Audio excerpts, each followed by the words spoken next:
네, 안산 와동중학교 우리 학생 여러분 안녕하세요. 저는 사회적 경제개발연구소의 연구원으로 재직하고 있는 유승현 연구원입니다. 네, 만나서 반갑습니다.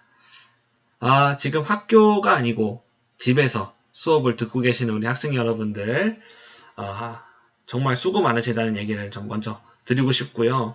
이 어려운 환경에서도 항상 공부하기 위해서 애쓰시는 우리 중학생 여러분들 항상 응원합니다. 자, 우리가 뭐 평소에 여러분들 공부 열심히 하시니까 뭐 영수 뭐 이런 거 너무 어렵잖아요. 과학도 너무 어렵고 이 시간은 우리가 좀 편하게 이 사회복지라는 주제를 가지고 이런저런 얘기들을 해볼 거예요. 그래서 편안하게 생각하시고 저 또한 편안하게 생각하면서 여러분들과 소통하면서 한번 수업을 진행해 볼 거니까요. 이 시간은 릴렉스한 상태에서 함께 수업했으면 좋겠습니다. 자, 수업의 주제는 사회복지란 무엇인가에 대해서 우리가 함께 이야기를 나눠볼 겁니다. 자, 먼저, 자, 여러분들 김계란 씨 아시나요? 요새 뭐 가짜 사나이 때문에 아주 이슈가 되고 있죠. 자, 김계란 씨와 한번 목차를 한번 확보해 봅시다. 첫 번째로 우리가 에필로그를 보고요. 그 다음에는 우리 여러 가지 사회복지 관련된 퀴즈들을 한번 진행해 보고, 그 다음에는 사례를 한번 살펴볼 겁니다. 사례. 그 다음에 사회복지의 기원, 역사에 대해서 우리가 한번 쭉 주요한 사건들을 보고요. 그 다음에는 빈곤 포르노그라피라는 용어가 있습니다. 이것이 과연 무엇일지 그것도 한번 생각해 보고요. 그 다음에 우리의 가장 중요한 수업의 목표라고 할 수 있습니다. 나의 사회복지 문장을 만드는 것입니다. 사회복지란 무엇이다. 우리가 나만의 이 문장을 쓸 수 있다면 저는 이 수업은 성공한 수업이다 라고 얘기할 수 있겠습니다. 자, 이번 시간에는 우리가 사회복지 안에 풍덩 빠진다 라는 생각은 하지 마시고 한번 맛보기로 우리가 이 사회복지가 무엇이냐 한번 맛보기 단계까지만 우리가 한다 라고 부담을 덜고 한번 시작해 보도록 하겠습니다. 먼저 한번 생각해 봅시다. 여러분 사회복지가 무엇입니까? 사회복지. 여러분들 많이 들어보시지 않았나요? 우리가 길 지나다 보면 뭐 사회복지관 같은 것도 봤던 것 같고, 가끔 사회복지사가 봉사하고 있는 모습들 우리가 봤던 것 같기도 하고, 무엇일까? Who are you? 생각해 봅시다. 자, 먼저 우리가 몸에 힘을 쭉 빼고, 자, 편안하게 한번 생각해 봅시다. 이 사회복지가 무엇일까? 먼저 의식의 흐름대로 한번 가볼까요? 복지라는 단어 딱 떠올리면 무엇이 떠오르나요? 어려운 사람들을 도와준다. 또는 착한 사람들이 하는 일이다. 뭐 이런 생각들이 막 들죠. 자, 어려운 사람들을 도와주는 거, 또는 착한 사람들이 하는 거, 또는 사람들에게 봉사하는 거, 아낌없이 주는 거, 뭐 이런 것들. 자, 그렇다면은 이런 결론이 나올 수도 있어요. 사회복지사라는 직업은 돈을 벌면서 동시에 봉사를 하는 사람들인가? 봉사를 돈 벌면서 하는 사람들인가? 라는 생각들을 가질 수가 있습니다. 자, 여러 가지 퀴즈들을 통해서 우리가 사회복지를 한번 이해해 봅시다. 첫 번째로, 자, 사회복지는 어려운 사람들을 도와주는 것이다. 자, O인가요? X인가요? 사회복지는 어려운 사람들, 이 사회에서 어려움을 겪고 있는 사람들을 도와주는 것이다. 정답은 O입니다. 네, 정답입니다. 자, 어려운 사람들 도와주는 것 맞습니다. 자, 그렇다면 질문을 조금 더 심화 단계로 가겠습니다. 자, 어려운 사람들을 위해서 그럼 사회복지사가 있다면 사회복지사는 어려운 사람들을 위해 봉사하는 사람이다. 자, 봉사하는 사람이다라는 이야기가 붙습니다. 그렇다면 O인가요? X인가요? 정답은 X입니다. X. 자, 왜 X냐? 자, 봉사하는 사람이다라는 표현을 썼습니다. 우리가 봉사가 무엇인지부터 한번 알아봅시다. 봉사, 사전적 의미는 국가나 사회 또는 남을 위해서 자신을 돌보지 아니하고 힘을 바쳐서 애쓴다라는 의미를 가지고 있습니다. 핵심은 내 자신을 돌보지 않는다는 것이죠. 하지만 이렇게 이해하면 잘못된 이해가 되게 됩니다. 그래서 우리가 사회복지사라는 이 직업을 이해할 때는 이 사람들은 전문적인 사회복지 지식을 가지고 봉사하는 마음으로 휴먼 서비스를 전달하는 전문가다. 사회복지사도 마찬가지로 여러 직업들과 비슷하게 자격증을 전문 자격증을 따야지만 사회복지사 일을 할 수가 있는 것입니다. 그래서 사회복지사는 단순히 봉사하는 사람이 아니고 봉사하는 마음을 가지고 휴먼 서비스를 전달하는 비상한 전문가다라고 생각하시면 되겠습니다. 그래서 사회복지사도 세상의 여러 직업들 중에 하나일 뿐이다. 하나이다. 직업 중에 하나이다. 라고 생각하시면 될 거예요. 자, 다음으로 조금 심화 단계로 갑니다. 사회복지는 소득 활동을 하는 어른이 되었을 때부터 누리게 된다. 자, 사회복지. 그렇다면은 이렇게 생각해 보면 되겠죠. 지금 여러분들 나이대에서 여러분들이 사회복지를 겪고 있는지, 경험하고 있는지 생각해 보면 되겠습니다. 어떠세요? 사회복지를 경험하고 계신 것 같으신지, 체감하고 계시는지.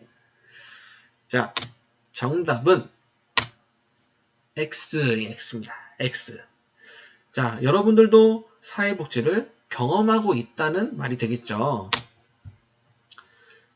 자, 먼저 교육복지가 있습니다. 저소득층 청소년들을 위한 교육 지원 등이 이루어지는데 이런 것들이 무엇이다? 교육복지이다. 그리고 여러분들 학교에 나오게 되면 학교 사회복지사님 계시죠? 그래서 사회복지사님이 업무를 하시고 여러분들을 위해서 상담도 해주시고 여러 가지 사회복지 관련된 업무들을 하십니다. 이런 것들도 우리가 복지를 경험하고 있다라고 할 수 있는 것들이고 여러분 코로나 상황에서 긴급 재난지원금 우리가 가정마다 받았잖아요. 그런 것들도 우리에게 영향을 줍니다.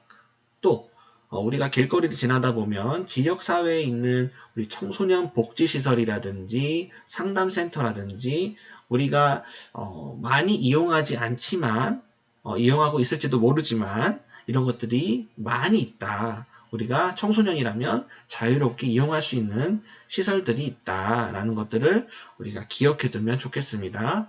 그리고 가출 청소년이라든지 학교 밖 청소년들에 대한 지원도 이 센터를 통해서 이루어지고 있다. 그래서 우리가 이 지역사회 안에서 누릴 수 있는 사회복지 시설과 인프라들이 많이 갖추어져 있다라고 생각하시면 되겠습니다.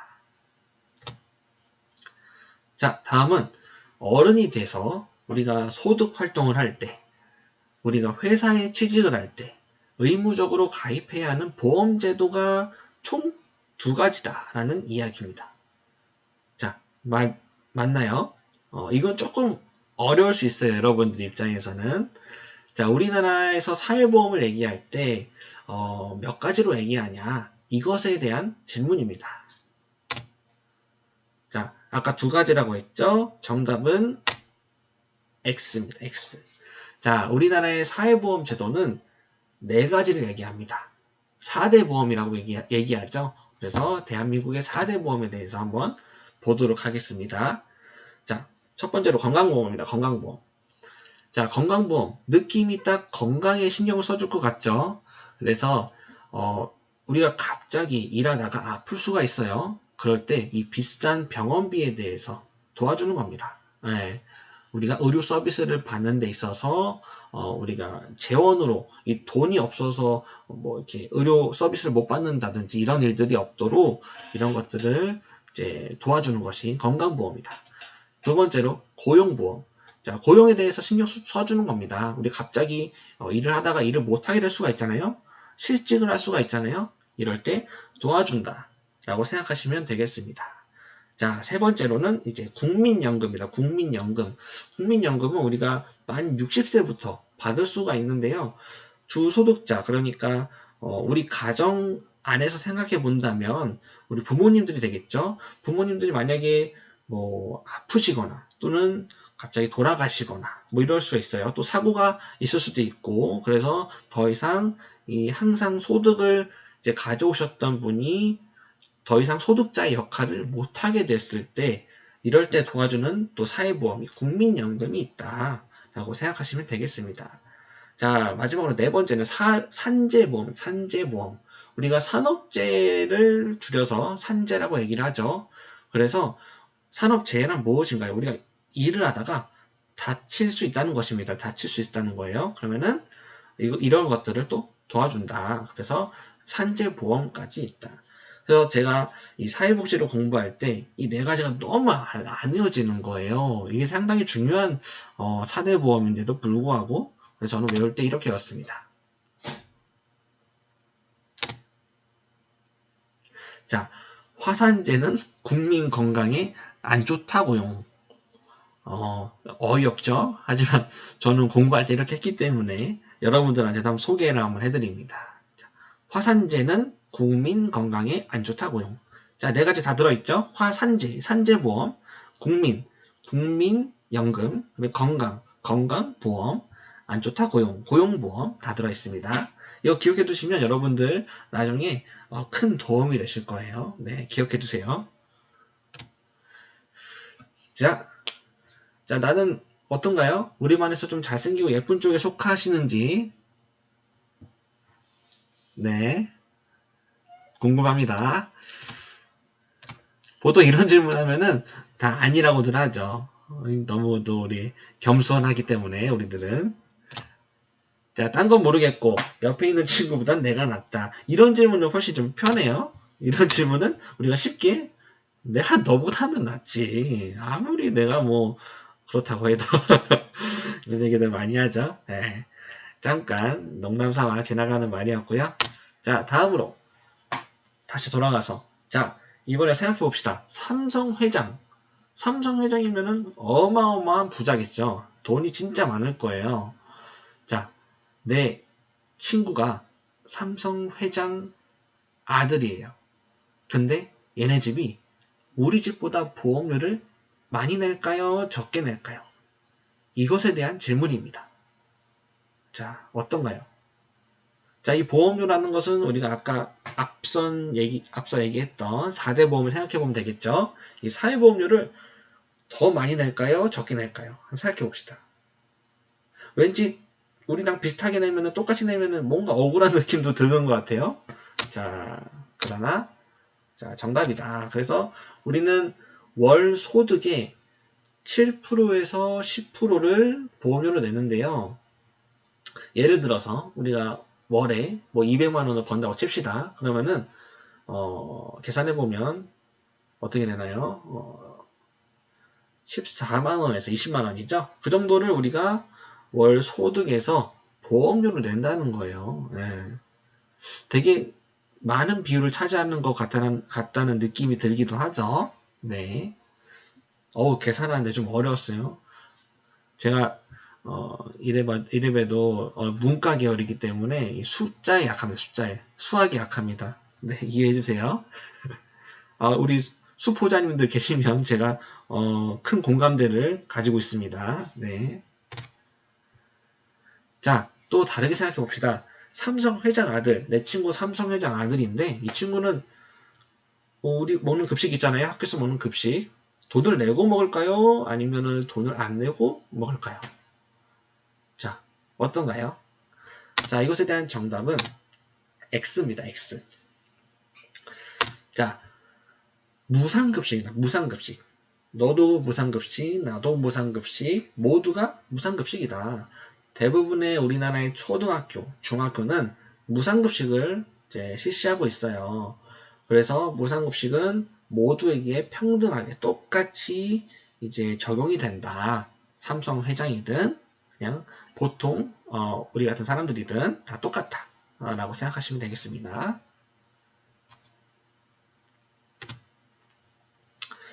자, 한번 사례를 살펴볼 건데요. 자, 아까 계속 예를 들었지만 이번에는 삼성 회장이 아니고 석유부자라고 생각해봅시다. 석유부자. 내 옆에 앉아있는 친구, 조금 친한 친구인데 석유부자예요. 석유부자. 그래서 여기 나와 있는 이 친구, 이 PPT 속에 있는 사진 속에 있는 이 친구도 실제로 석유부자 아들인데요. 생일 파티에 메시나 호날두 초대한대요. 웃기죠? 네, 초대해가지고 뭐 같이 놀기도 하고 한다는데, 그리고 저 차도 뭐 생일 선물인가 뭘로 받았다고 들었어요. 운전을 할 나이는 아닐 것 같은데, 네, 관상용으로 두는 것인지 잘 모르겠습니다. 자, 이렇게 어마어마한 부자예요. 근데 한국으로 와서 우리 여기 안산 와동중학교에 전학으로 온 거예요. 그래서 나랑 친구가 됐어. 얘기를 나누는 거예요. 자, 야, 무상급식을 하는 거 불합리하지 않냐? 부자는 돈 내고 밥 사 먹어야 되는 거 아니냐? 얘기할 수 있죠? 그죠? 돈이 너무 많으니까. 근데 얘가 뭐라고 할까요? 야, 왜 차별 없이 서울대에서 똑같은 등록금 내냐? 그거 한번 생각해봐. 등록금도 똑같이 내면 밥도 같이 무상으로 먹는 게 당연한 거 아니냐? 평등하게 해야지. 그런 겁니다. 또 다른 얘기도 할 수 있겠죠. 뭐, 야, 너랑 나랑 같은 학교도 아니고, 같은 교육 받고, 그런데, 왜 급식은 우리가 돈 내고 먹어야 돼? 라고 얘기할 수 있는 거예요. 그러면 그렇게 얘기할 수 있다고 생각해 봅시다. 자, 그럼 다르게 한번 생각해 볼게요. 자, 이 친구가 이번엔 반박을 합니다. 자, 우리 집이 의료보험료 제일 많이 낸다. 건강보험료 우리가 진짜 많이 낸다. 그러면은 제일 먼저 진료받아야 되는 거 아니냐. 우리가 아까 배웠듯이 이 월 소득에 비례해서 보험료를 내기 때문에 보험료를 많이 내겠죠. 석유부자니까. 그러면은 먼저 진료받아야 되는 거 아니냐. 이렇게 얘기합니다. 그럼 우리가 뭐라고 해야 됩니까? 일단 이런 친구는 손절각이죠. 더 이상 친구하기가 어려울 수도 있어요. 이런 친구들은. 자, 여러분 손절이라는 단어는 비속어가 아닙니다. 네, 손해를 뭐 자른다라는 뜻의 한자어니까 오해하지 마시고요. 자, 야, 그러면 우리는 보험료 반절만 내니까 너보다 반절만 내니까 감기약 10일치 받을 거 5일치만 받냐? 얘기할 수 있겠죠? 네. 우리는 지면 안 됩니다. 이런 말씀하면서. 자, 한번 생각해 볼게요. 지금까지 우리가 쭉 이야기했던 사회보험에 대한 내용들, 우리 대한민국에서 이루어지는 사회복지에 대한 내용들이었는데요. 이 사회복지 안에는 숨겨진 아주 강력한 논리가 있습니다. 무엇이냐? 눈치채셨을지도 모르겠어요. 자, 인간은 평등하다입니다. 평등하다. 너와 내가 평등하다. 우리 모두 평등하다. 라는 이야기인데요. 자, 이 인간은 평등하다는 이 사회복지에 숨겨진 가장 강력한 논리. 우리가 기억하고 한번 다음으로 넘어가 볼게요. 자, 사회복지의 기원, 역사를 한번 쭉 볼 건데요. 간단하게 주요 사건 5개를, 4개를 볼 겁니다. 4개. 자,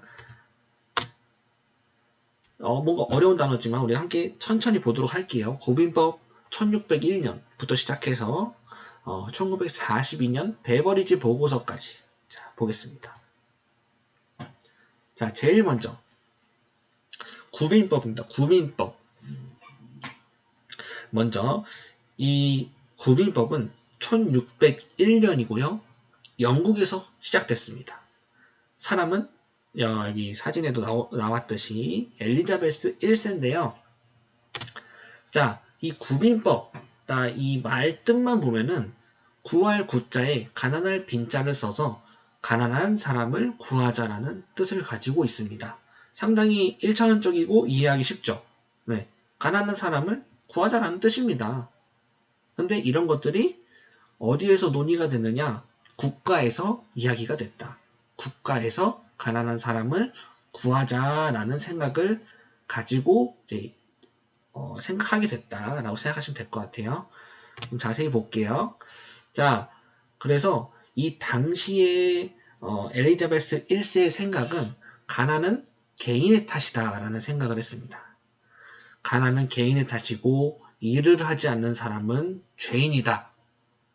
지금 생각하면 좀 말이 안 되는 것 같지만 이 당시에는 이렇게 생각을 했다는 거예요. 게으른 거는 개인의 탓이고 일을 하지 않는 사람은 죄인이다 라고 생각했다는 것이죠.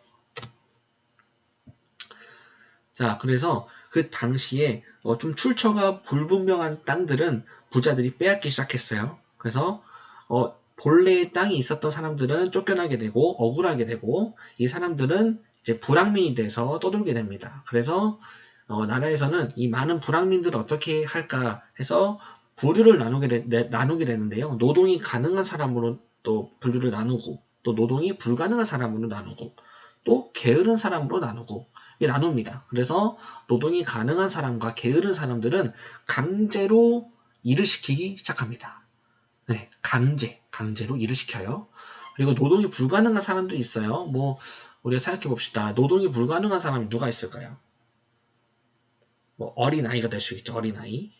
그 다음에 뭐 병이 있어서 아픈 사람, 아니면 장애를 갖고 있는 사람, 아니면 노인, 이런 사람들은 노동이 불가능한 사람들입니다. 이런 사람들은 구빈원이라고 해서 이 구빈법 안에서 이루어진 제도인데 일을 못하는 사람들을 강제로 수용하는 시설이었던 거예요. 그래서 구빈원, 그 다음에 너무 어린 아이들은 고아원으로 보내버립니다. 이런 것들이 모두 강제로 이루어졌다라는 것을 이제 얘기 드립니다. 그래서 이 구빈법이 사실은 되게 이 체감상 되게 안 좋은 제도라는 생각이 들기도 하지만 이 당시에는 종교가 아닌 국가가 처음으로 어려운 사람들을 구하기 시작했던 아주 역사적인 사건이었다는 것이에요. 그래서 종교가 아니고 그전에는 종교가 사람들을 많이 구해주고 도와주고 어려운 사람들을 구해줬는데 이것을 역할을 국가가 하기 시작했다.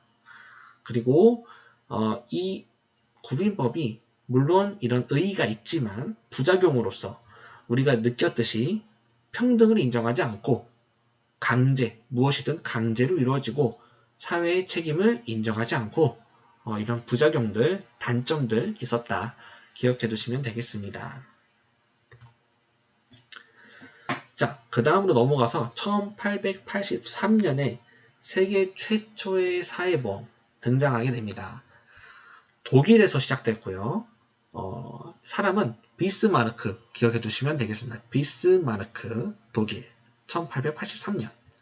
그래서 이 사람이 한 일은 세계 최초로 사회보험을 이제 만들기 시작했어요. 그래서 우리가 아까 배웠던 4가지 있었죠.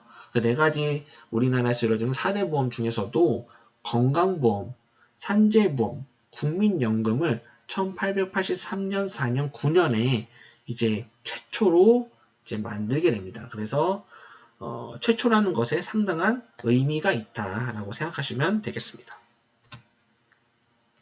이 당시에 이 비스마르크의 생각은 노동자의 권리를 보장을 해줘야 된다고 생각을 했어요.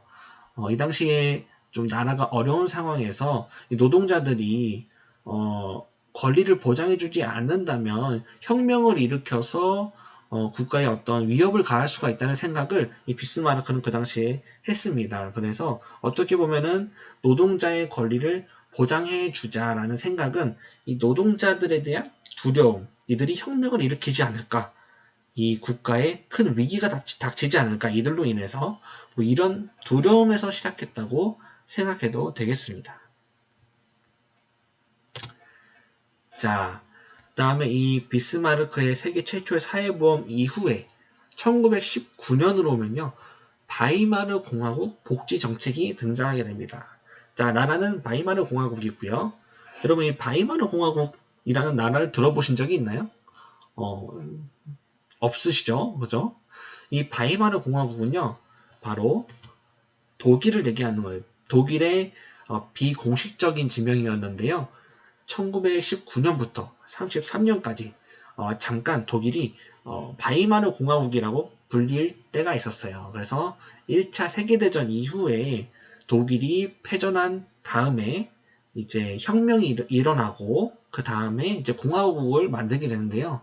1919년부터 33년까지는 바이마르 공화국이라고 불렸어요. 그래서 이 바이마르 공화국에서 복지 정책을 이제 펼치는데 세계 최초의 복지국가가 어디냐 하면은 우리는 바이마르 공화국을 얘기합니다. 세계 최초의 복지국가를 선포한 나라가 바로 바이마르 공화국이다 라고 생각하시면 되겠습니다. 왜 그렇게 불리냐면 헌법에서 이 국민들의 사회권을 최초로 규정한 것이 바로 이 바이마르 공화국이에요. 그래서 바이마르 공화국의 바이마르 헌법을 우리는 상당히 중요하게 사회복지에서 이야기합니다. 그래서 근대 헌법 사상 처음으로 소유권에 대한 사회성, 재산권 행사의 공공성, 인간다운 생활을 보장하는 생존권 보장했다.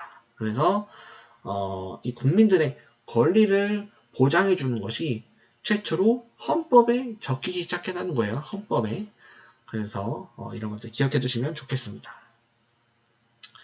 자, 마지막으로 이제 베버리지 보고서가 등장하게 됩니다. 1942년 영국에서 윌리엄 베버리지, 되게 외우기 쉽죠? 그죠? 윌리엄 베버리지 보고서 똑같습니다. 이름 따와서 보고서라고 한 거예요. 자, 이 사람은 이 당시 이제 베버리지 보고서를 관통하는 한 가지의 이제 명칭이 요람에서 무덤까지라는 이야기를 이제 많이 합니다. 네, 그래서 이 요람에서 무덤까지. 요람은 무엇인가요? 우리 아기가 태어나면 옛날에는 이런 바구니 같은 거기다가 이렇게 놓고 돌보고 했잖아요. 그래서 그런 것도 요람이라 하는데, 그래서 아기 때부터 무덤에 가기까지, 사람이 죽어서 무덤에 가기까지, 태어난 순간부터 죽는 순간까지 이 사람의 권리를 보장해 준다 라는 이야기를 담고 있는 것입니다. 베버리지 보고서입니다. 그래서 의의는 세계 2차 세계대전, 제2차 세계대전 후에 영국이 가야 할 복지국가의 토대가 됐는데요. 이 베버리지 보고서는 현재 우리가 알고 있는 모든 국가의 사회보험 제도에 큰 영향을 줍니다. 가장 큰 영향을 줬다고 해도 과언이 아니고요. 그래서 우리는 이 사회복지를 얘기할 때 이 사회보험제도, 현대 사회보험 제도에 가장 큰 영향을 준 것은 베버리지 보고서다라는 이야기를 많이 합니다. 이 당시에 이제 건강보험이라든지 실업보험, 연금 등 모든 국민을 대상으로 하는 제도를 정비하는 것을 주 내용으로 했습니다. 여기서 가장 중요한 단어가 무엇일까요? 건강보험, 실업보험, 연금 등 모든 국민 대상으로 하는, 여기서 가장 중요한 단어는 모든 국민이라는 것이죠. 모든 국민. 그죠? 모든 국민을 대상으로 했다라는 것이 상당히 중요합니다. 우리가 맨 처음에 복지 역사를 볼 때 구빈법부터 봤잖아요. 구빈법에서는 우리가 국민을 일할 수 있는 사람, 일할 수 없는 사람, 게으른 사람 이렇게 구분을 했지만 구분을 해서 강제 노역을 시키고 했지만 이제 시대가 지나고 1942년에 베버리지 보고서가 등장하자 이제 대상이 모든 국민을 대상으로 권리를 보장해 준다 라는 의미로 이제 바뀌었다라는 것을 우리가 볼 수 있습니다. 그래서 방금 말씀드렸듯이 이제 세월이 지나면서 우리가 이제 복지 역사를 볼 때 불쌍한 사람을 구하자라는 의미가 모든 사람의 권리를 보장해 주자라는 의미로 바뀌는 것을 우리가 볼 수 있었어요. 그죠? 처음에 우리 구빈법을 생각해 보면은 불쌍한 사람들을 구하자, 어려운 사람들을 구하자, 가난한 사람들을 구하자. 그래서 구제를 강조했습니다. 구하는 것, 어려운 사람을 구하는 것을 강조했다. 사회복지가. 근데 평등을 강조하는 것으로 바뀌었다라고 이야기를 이제 이해하시면 되겠습니다. 네, 불쌍한 사람에서 모든 사람, 구제에서 평등. 자, 그럼 우리가 사회복지 역사를 한번 살펴봤고요. 이제 이번에는 빈곤 포르노그라피라는 것에 대해서 한번 이해해 보도록 하겠습니다. 빈곤 포르노그라피, 무엇이냐 하면요. 가난을 아주 자극적으로 연출하는 거예요. 자극적으로. 그래서 가난한 사람들의 모습을 카메라로 찍는데 소품처럼 이들을 사용한다는 것이죠. 자극적인 편집으로 보는 사람으로 하여금 감정을 유도해요. 그래서 되게 자극적이다라는 의미로 포르노라는 이제 글자를 붙여서 빈곤 포르노라고 이야기를 합니다. 빈곤한 모습을 자극적으로 보여준다는 것이죠. 그래서 동정심을 자극해서 후원을 이끌어내는 것이 목적입니다. 네. 그래서 여러분들 TV에서 많이 봤을 것 같은데 이런 것도 많이 볼 수 있죠. 뭐 여러 단체들 있잖아요. 월드비전이라든지 TV를 보면은 나옵니다. 그래서 아프리카의 어려운 아이들 막 말라가지고 뭐 갈비뼈가 앙상하게 드러나 있고 막 파리가 막 얼굴에 앉는데도 이걸 치우지 못하고 힘이 너무 없어가지고 힘들어하고 영양실조에 걸리고 이런 불쌍한 아이들을 막 보여주잖아요. 보여주면서 여러분들의 단돈 월 3만 원, 뭐 얼마면 이 아이를 구할 수 있습니다. 얼마만 내시면 몇천 원이 이 아이의 한 달 뭐 식량비로 쓸 수 있습니다. 기부하세요 라고 얘기하잖아요. 네. 그래서 이런 것들을 우리가 보면은 어떤 생각이 드나요? 이 아이에 대해서 어떤 생각이 드나요, 여러분? 자, 아프리카는 불쌍한 나라. 아프리카 참 불쌍한 나라야. 저런 밥도 못 먹고 이렇게 파리도 못 치우고 얼마나 불쌍하냐라는 생각을 할 수가 있잖아요, 그죠? 아프리카는 불쌍한 나라다. 나는 너한테 후원을 해주는 사람이야. 너는 뭐예요? 받는 사람이야. 후원을 받는 사람이야. 나는 후원을 해주는 사람, 너는 받는 사람. 자, 구분해서 나는 후원을 해주는 사람이고요. 이 사람은 받는 사람이 되는 거예요. 네, 이런 생각을 할 수가 있죠. 흑인들은 다 가난한 건가 봐. 라는 생각도 우리가 할 수가 있어요. 네, 네. 그래서 우리가 뭐 길거리를 지나다가 흑인들을 봐도 저 사람도 흑인이니까 저 사람도 아마 뭐 그렇게 막 부자는 아닐 거라는 생각도 막 하고 좀 가난할 거라는 생각도 막 하게 되고 그럴 수가 있어요. 그래서 이런 빈곤 포르노그래피를 이용한 후원 광고들은 편견과 차별을 만들 수 있다는 것에 대해서 상당히 경계를 우리가 해야 합니다. 네.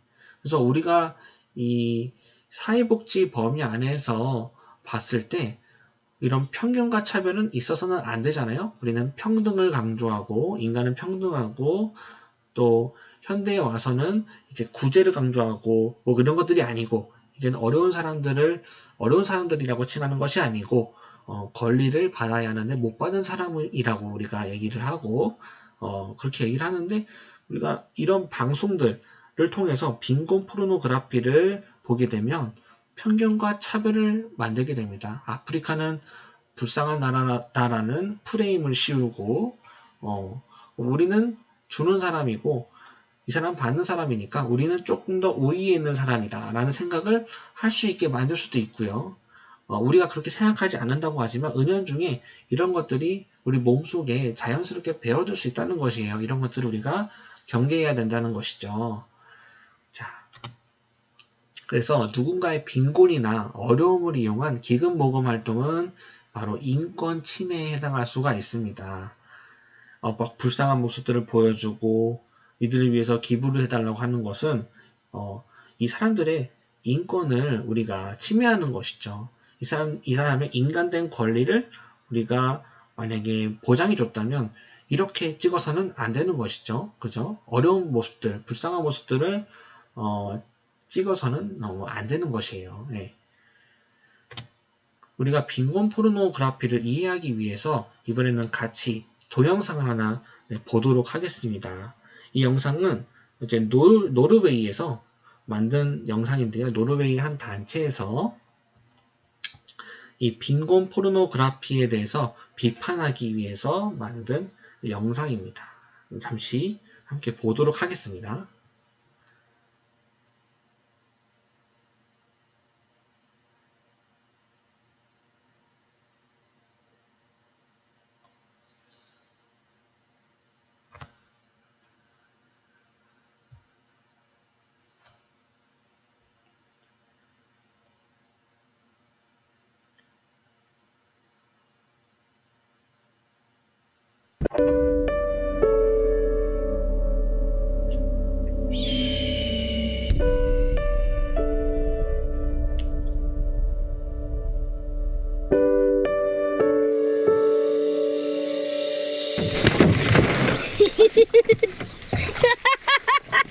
Kurt!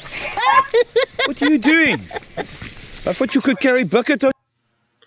자, 여러분들의 이해를 돕기 위해서 자동 번역으로 여러분들 한국 자막을 볼 수 있도록 저희가 한번 세팅을 다시 해볼게요.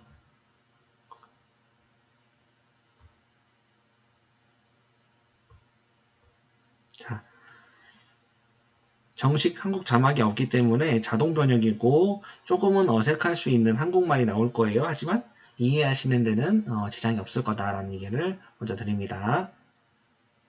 다시 한번 보도록 할게요. In your head. You can't tell me that wasn't funny.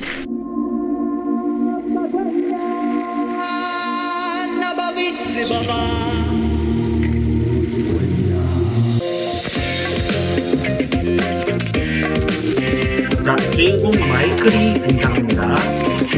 모건 배우라고 나왔죠?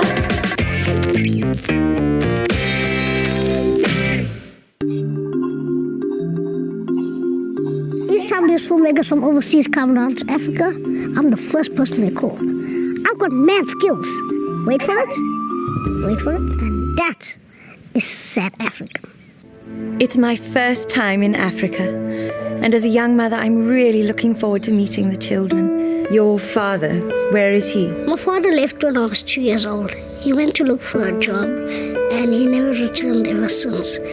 So I've been the man of the house. 아마 저 여자분은 유명한 연예인 정도가 되지 않을까 생각해 볼 수 있죠?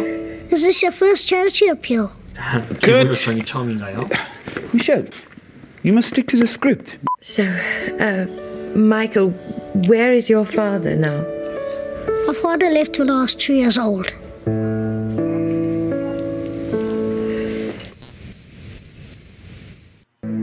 The gifts we bring don't mean anything to us, but their faces light up like nothing I've ever seen before. Michael, do you have Danishes in Africa?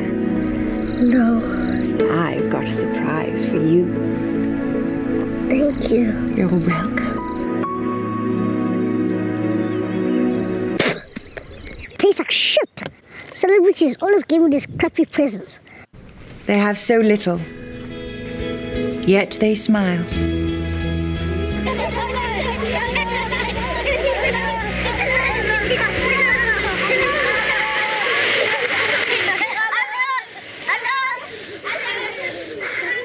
So you see, this is tough business, you know. Sometimes I think about quitting. But then again, it's for a good cause. For only $9, you can make a difference 자, in this 결론은 poor little angel's 후원 life. 광고였어요. So please reach into your hearts and dig into your pockets, and together we can save Africa. 정말 어이없어 하죠?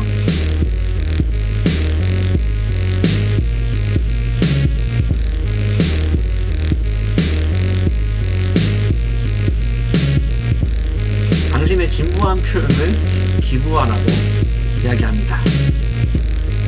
그래서 노르웨이에서 만들었던 이 빈곤 포르노그래피에 대한 비판 영상이었습니다. 자, 어떤 생각들이 드시나요? 자, 여기서 나오는 이 영상에 나오는 아이가 분명히 우리는 인간은 평등하다고 얘기를 계속 해왔는데 평등한 모습이었나요? 이들을 우리가 불쌍한 사람으로 연출하고 찍었다는 것이죠. 우리가 그들을 우리보다 낮게 보면서 뭔가 도와줘야 하는 대상으로 보게 되고 동정의 대상으로 보게 되고 이 사람을 우리가 불쌍하게 생각해서 후원을 해줘야 돼 라는 생각을 하게 만드는 것이 빈곤 포르노그래피라는 것이죠. 이러한 후원 광고는 잘못된 후원 광고예요. 네, 이런 것들을 이제 이야기해주는 영상이 되겠습니다.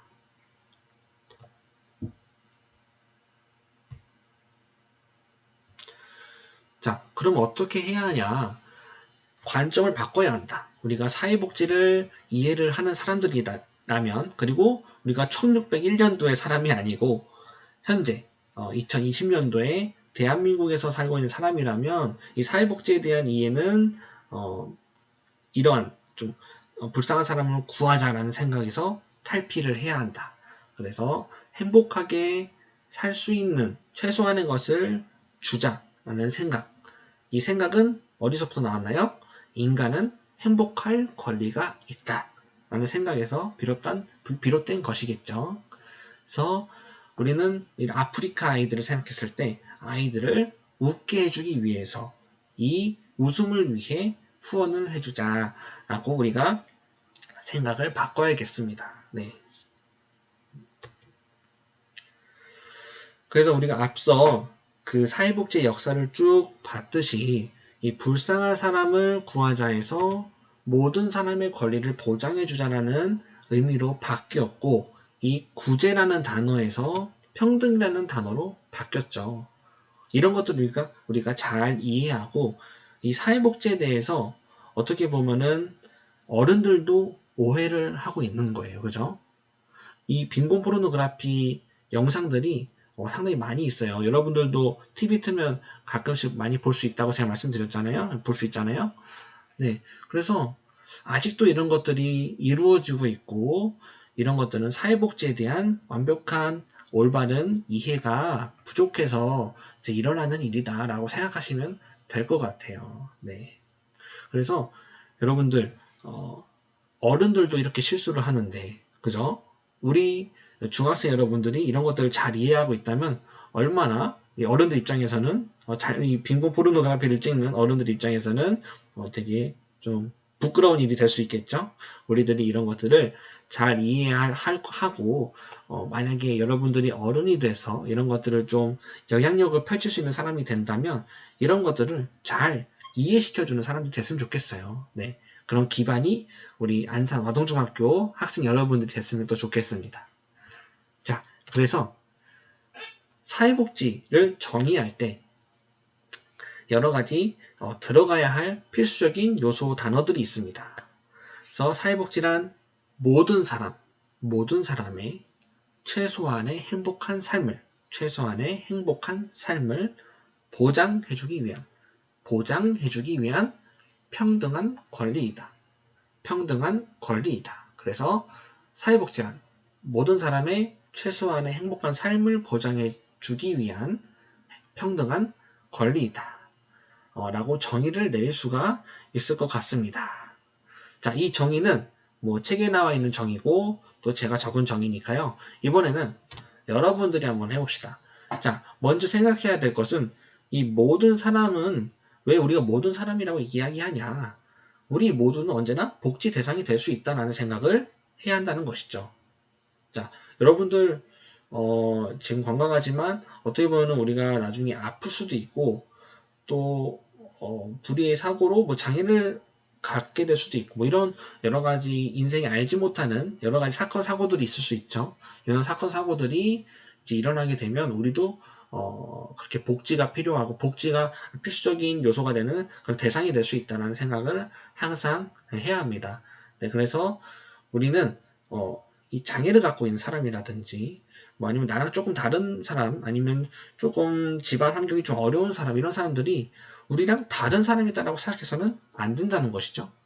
언젠가 나도 그 사람처럼 도움을 받아야 하는 사람이 될 수도 있기 때문에 이런 생각들을 우리가 가지고 있어야 한다는 것입니다. 네. 자, 마지막으로 우리가 지금 노트하고 펜을 꺼내셔서 사회복지에 대해서 한번 정의를 내려보도록 하겠습니다. 여러분들이 한 줄로 딱 정리를 해보시는 거예요. 여태껏 우리가 얘기했던 여러 가지 단어들을 한번 조합해봐서 그리고 여러분들의 생각을 정리해서 사회복지의 역사에서 이 처음에 구빈법부터 시작해서 점점 발전해서 베버리지 보고서까지 왔고 이제 현대의 이 사회복지에 대해서 얘기를 많이 했잖아요. 그리고 빈곤 포르노그래피까지 봤어요. 그래서 여러분들 이 생각을 정리해서 행복이라든지 권리, 평등, 모든 사람, 보장, 또 최소한 이런 것들 단어들 우리가 썼잖아요. 잘 조합해서 이 사회복지란 무엇인지 한번 정의를 내려보시기 바랍니다. 여러분들이 이 정의를 한 줄로 내릴 수만 있다면 이 수업은 정말 성공한 수업이 아닐까 싶고요. 여러분들 이 사회복지에 대해서 항상 관심을 가지시고 살아가시기를 제가 사회적 경제개발 연구소의 연구원으로서 여러분들께 부탁드립니다. 그리고 이 사회복지는 여러분들에게 언제나 가까이 있고 여러분들에게 언제 어디서든 도움을 줄 수 있는 우리와 가까운 존재에 있다라고 생각해 주시면 좋겠습니다. 네, 긴 시간이었는데요. 또 여러분들 집중해서 들어주셨을 거라 믿고 이 코로나 사태가 더 빨리 끝났으면 좋겠습니다. 빨리 끝나서 우리 중학생 여러분들 학교로 다시 나오셔서 우리 선생님들도 만나고 만나는 데 있어서 좀 지장이 좀 덜했으면 좋겠어요. 이제 뭐 가끔 나왔다가 또 집에 있다가 가끔 나왔다 이런 거 말고, 그죠? 학교라는 것은 참 우리가 공부도 할 수 있지만 우리 선생님과 소통하고 뭐 친구들도 만나고 하면서 배울 수 있는 것들 참 많이 있는데 참 아쉬운 것 같아요. 여러분들 항상 건강 유념하시고 우리가 공부하는 데 있어서 건강 참 중요하죠. 네. 항상 건강하시고 또 행복하시기를 바랍니다.